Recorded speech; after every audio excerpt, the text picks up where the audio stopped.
Assalamualaikum warahmatullahi wabarakatuh.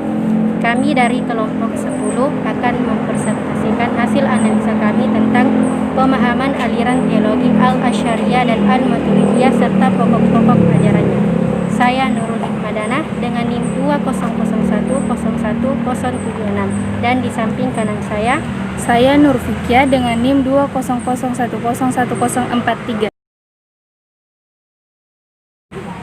Untuk mengefisienkan waktu, saya persilahkan kepada Saudari Nur Fikia untuk membahas materi. Baiklah, yang pertama, pemahaman tentang aliran teologi Al-Asy'ariyah dan Al-Maturidiyah serta pokok-pokok ajarannya. Asy'ariyah berasal dari nama pendirinya, yaitu Abu Hasan Ali bin Ismail al-Asy'ari. Dia adalah seorang pengikut Mu'tazilah, yakni murid dari Al-Jubai, yang juga merupakan tokoh Mu'tazilah. Nama aliran ini diambil dari pendirinya, yaitu Muhammad bin Al-Mahmud Al-Maturidi yang lahir di Samarkand. Dia adalah pengikut Abu Hanifah.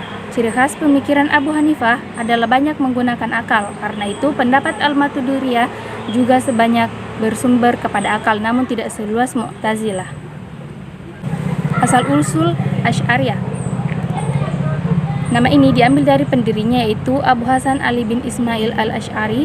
Dia adalah seorang pengikut Mu'tazilah, yakni murid dari Al-Jubai yang juga merupakan tokoh Mu'tazilah.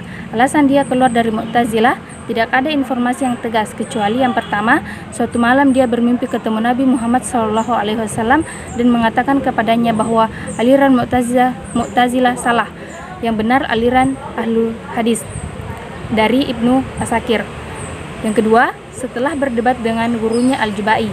Yang ketiga, setelah perdebatannya itu Asy'ari mulai meragukan keyakinan Mu'tazilah dan secara perlahan-lahan dia meninggalkannya dan mengganti dengan keyakinan yang dia bangun sendiri, yang kemudian dikenal dengan nama Asy'ariyah.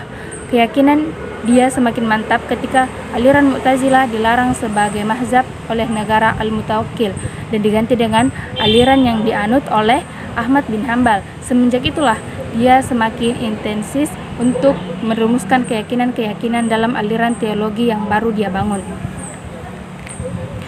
Yang kedua, pokok-pokok ajarannya.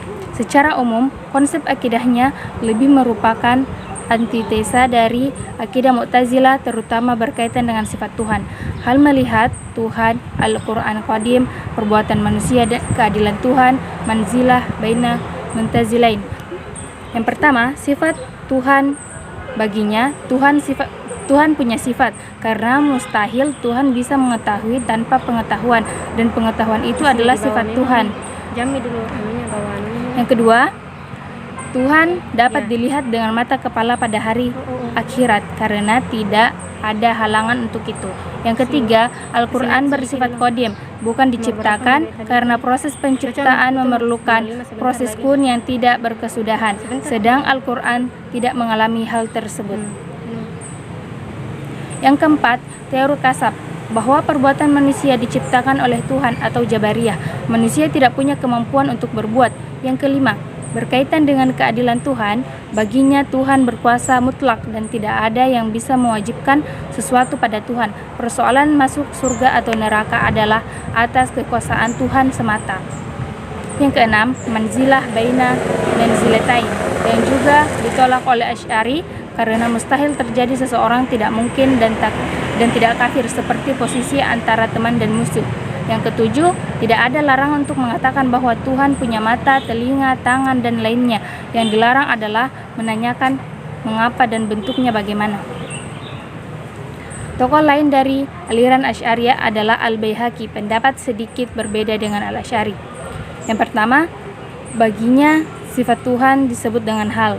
Yang kedua, manusia punya andil dalam berbuat untuk menentukan bentuk gerak yang diciptakan Tuhan. Selanjutnya tentang tokoh Al-Juwaini. Pendapatnya yang pertama, pendapat bahwa Tuhan punya tangan harus ditakwil. Yang kedua, mengakui hukum kausalitas. Selanjutnya, tokoh lain adalah Al-Ghazali. Pendapatnya sama persis dengan Asy'ari, karena itulah dalam sejarah disebutkan bahwa tangan Al-Ghazali aliran Asy'ariyah berkembang luas. Asal-usul Maturidiyah. Nama aliran ini diambil dari nama pendirinya, yakni Muhammad bin Mahmud al-Maturidi. Dia lahir di Samarkand. Dia adalah pengikut Abu Hanifah. Ciri khas pemikiran Abu Hanifah adalah banyak menggunakan akal. Karena itulah pendapat al-Maturidiyah juga banyak bersumber kepada akal, namun tidak seluas Mu'tazilah. Hal ini sedikit berbeda dengan Asy'ari dan sedikit sekali menggunakan akal. Namun tujuan dari kemunculan mereka sama, yaitu antitesa terhadap aliran Mu'tazilah. Yang kedua, pokok-pokok ajarannya.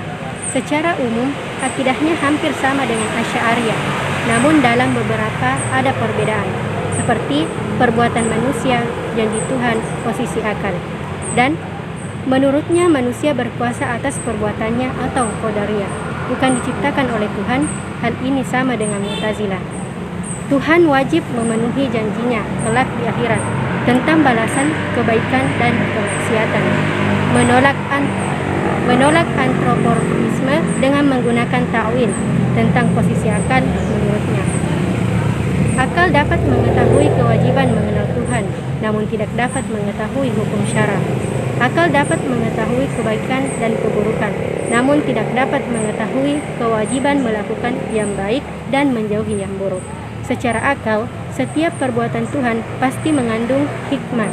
Namun adanya hikmah tersebut bukanlah suatu kewajiban Tuhan, karena adanya kewajiban Tuhan bertentangan dengan iradah Tuhan. Yang ketiga, Maturidiyah Bukhara. Yang pertama, akal tidak dapat mengetahui kewajiban mengenal Tuhan. Begitu juga mengetahui hukum syara. Yang kedua, akal tidak dapat mengetahui kebaikan dan keburukan. Begitu juga kewajiban melakukan yang baik dan menjauhi yang buruk. Yang ketiga, secara akal, setiap perbuatan Tuhan pasti mengandung hikmah.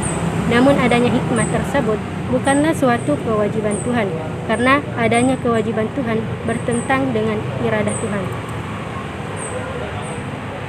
Yang keempat, ahlu sunnah wal jamaah. Secara bahasa berarti pengikut sunnah atau nabi yang mayoritas.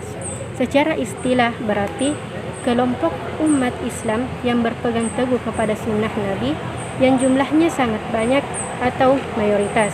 Dalam masyarakat Islam di seluruh dunia, nama ini muncul sebagai reaksi terhadap Mu'tazilah yang tidak banyak berpegang pada sunnah, karena mereka lebih mengutamakan akal atau rasio. Setelah Mu'tazilah dihapus sebagai mazhab negara, pengikutnya semakin berkurang. Atas alasan itulah kemudian Mu'tazilah dipandang berada di luar kelompok ahlu sunnah wal jamaah.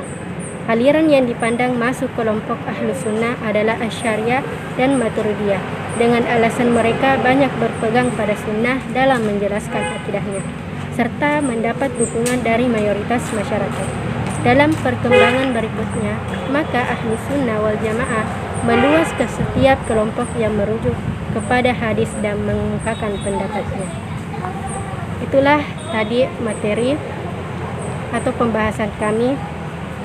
Saya tutup dengan ucapan wabillahi taufiq wal hidayah. Assalamualaikum warahmatullahi wabarakatuh.